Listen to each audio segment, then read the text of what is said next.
Hello बच्चों, मैं जितेंद्र कुमार हमारे इस चैनल में आप सभी का स्वागत करता हूं। तो बच्चों, हम लोग बात करेंगे जो नवंबर माह का असाइनमेंट आया है सब्जेक्ट केमिस्ट्री का, जो विषय रसायन का है उसके बारे में बात करेंगे कि क्या होता है इसका आंसर। तो हम लोग बच्चों, ये केवल उन्हीं बच्चों के लिए हैं जिसके पास बुक की सुविधा नहीं है या ऑनलाइन पढ़ने की सुविधा नहीं है, उनके लिए है। यह व्यावसायिक उद्देश्य से नहीं किया जा रहा है, ये केवल मदद के उद्देश्य से किया जा रहा है कि हेल्प हो सके और इसको समझ कर लिखे बच्चों। मतलब देख देख कर उतारने की ज़रूरत नहीं, आप लोग समझो फिर लिखो आप इसको। ठीक है, तो ध्यान से सुनेंगे क्वेश्चन को और पढ़ेंगे आंसर को फिर लिखेंगे। ठीक है, चलो देखते हैं फिर। तो पहला अपना क्वेश्चन था बच्चों, पहला क्वेश्चन क्या था? उत्कृष्ट गैसों के परमाणु आकार तुलनात्मक रूप से बड़े होते हैं, क्यों? तो उत्कृष्ट गैस है, आंसर क्या आएगा बच्चों? उत्कृष्ट गैसें कौन से तत्व, कौन से समूह का होता है? 18वें जो समूह होता है उसको हम लोग उत्कृष्ट गैसें कहते हैं। इसके अंतर्गत कौन कौन आते हैं हम लोग जानते हैं? Helium, neon, argon, krypton, xenon और रेडान। इसका मतलब परमाणु आकार बहुत बड़ा होता है। इसका मेन रीज़न ये होता है बच्चों, क्योंकि इसमें जो अक्रिय गैस होते हैं उनमें क्या होता है? वंडर वाल्स बल पाया जाता है। कौन सा बल पाया जाता है? वंडर वाल्स बल, या बोल सकते हैं वंडर वाल्स त्रिज्या पाया जाता है। और ये सहसंयोजक त्रिज्या से अधिक होती है। वंडर वाल्स त्रिज्या सहसंयोजक त्रिज्या से अधिक होती है। इसी कारण इसका जो उत्कृष्ट गैसों का परमाणु आकार बोले जाए, ये क्या होता है? बड़ा होता है। तो क्या होता है बच्चों? बड़ा होता है, ये यहाँ पर याद रखेंगे। ठीक है, तो इतना चीज़ को आप लोग नोट करेंगे। अच्छा भाई, हम लोग ये भी समझ गए। दूसरा इसी में दिया था ब करके प्रश्न, फर्स्ट का ब दिया था, समुद्री गोताखोर गहरे समुद्र में श्वसन के लिए N2 व O2 के स्थान पर हीलियम तथा O2 के मिश्रण का उपयोग क्यों करते हैं? देखो, पहले क्या यूज़ किया जाता था? N2 और O2 के मिक्सर को यूज़ करता था, लेकिन अब हीलियम और ऑक्सीजन के मिक्सर को समुद्री गोताखोर होते हैं जो समुद्र के अंदर जाते हैं, उसके लिए अब हीलियम और ऑक्सीजन का उपयोग किया जाता है। क्यों? क्यों बच्चों? क्योंकि जैसे ही समुद्र की गहराई में जाते हैं तो वायु का दाब बढ़ जाता है। तो अगर हम लोग नाइट्रोजन का उपयोग करते हैं तो वो कैसा होता है? हमारे जो रक्त होता है उसमें अधिक विलेय होता है। कौन? नाइट्रोजन। तो जैसे ही हम लोग सतह में आते हैं तो वो दाब कम हो जाता है, तो N2 का क्या होता है? विलेयता क्या हो जाती है? फिर रक्त में कम हो जाती है। तो कम हो जाती हैं, और वायु के बुलबुले बनने के कारण इनके शरीर में क्या हो जाता है? तीव्र ऐंठन, दर्द उत्पन्न, उल्टी हो जाते हैं। मतलब बच्चे जो भी गोताखोर होगा उसको क्या हो जाएगा? उल्टी, मिथली आना, चक्कर आना, ऐसा हो जाता है। तो उसी कारण हमको उसी सी चीज़ को बचने के लिए आजकल हम लोग किसका उपयोग करते हैं? हीलियम का उपयोग करते हैं, जो कि रक्त में कम विलेय है। ठीक है, अच्छा ये भी हम लोग समझ गए। दूसरा क्वेश्चन क्या दिया था? क्लोरीन के प्रमुख ऑक्सी अम्लों के नाम, संरचना सूत्र, ऑक्सीकरण अवस्था तथा उनकी अम्लता का क्रम लिखिए बोल रहे हैं। तो बच्चों, हमको यहाँ ध्यान देना है। पहले तो क्लोरीन के ऑक्सी अम्ल बनता कैसे है याद रखेंगे। तो क्लोरीन, हाइड्रोजन और ऑक्सीजन जब मिलते हैं तब ऑक्सी अम्ल का निर्माण होता है, ये बात रखेंगे। ये 4 प्रकार के ऑक्सी अम्ल आप लोग को दिया है: हाइपोक्लोरस अम्ल, क्लोरस अम्ल, क्लोरिक अम्ल और perchloric. HClO, HClO2, HClO3, HClO4। ठीक है, इसका ऑक्सीकरण संख्या हम लोग निकालना पढ़ चुके हैं बच्चों। +1 होगा इसका, इसका +3, +5, इसका +7 होगा। ठीक है, चलो हम लोग आगे और देखते हैं अब।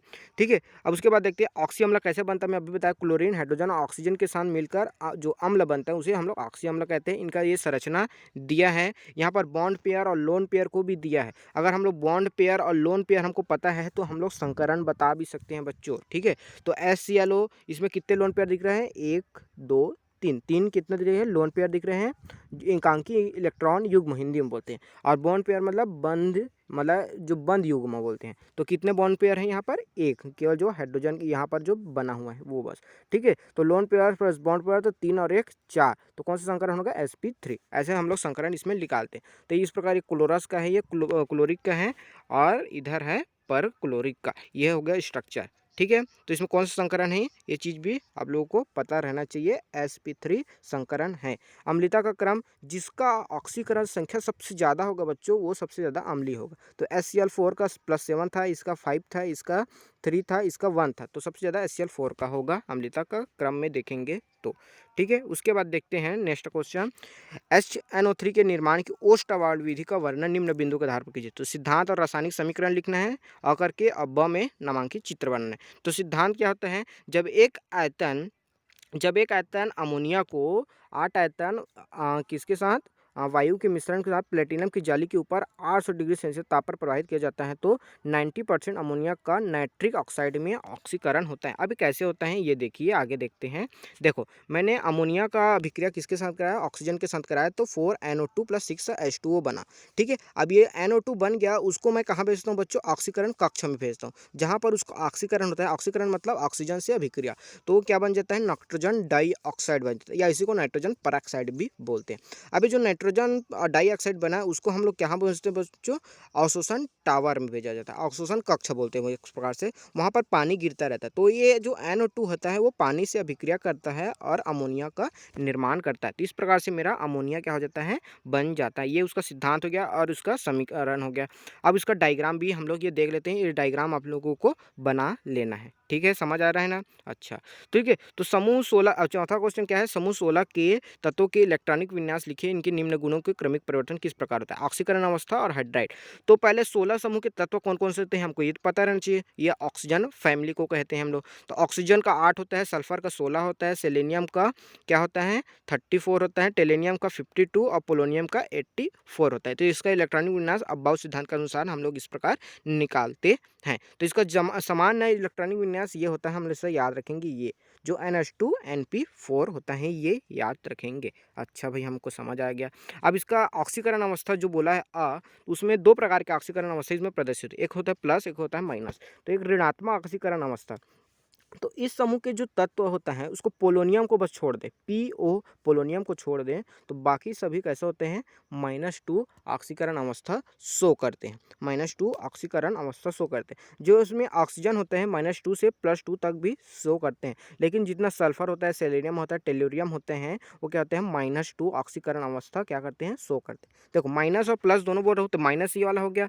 अब प्लस वाला हम लोग इसको भी देख लेते हैं, धनात्मक ऑक्सीकरण अवस्था। तो ऑक्सीजन की केवल OF2, एक मोस्ट इंपॉर्टेंट कंपाउंड है ये OF2, बस केवल +2 ऑक्सीकरण शो करता है, बाकी सभी क्या होते हैं, -2 ही शो करते हैं। ठीक है, तो ये +4 +2 +4 +6 अवस्था भी ये शो करते हैं। क्यों, क्योंकि अक्रिय युग्म प्रभाव, इनर पेयर इफेक्ट के कारण ये सभी इस प्रकार से शो करते हैं बच्चों। ठीक है, याद रखेंगे।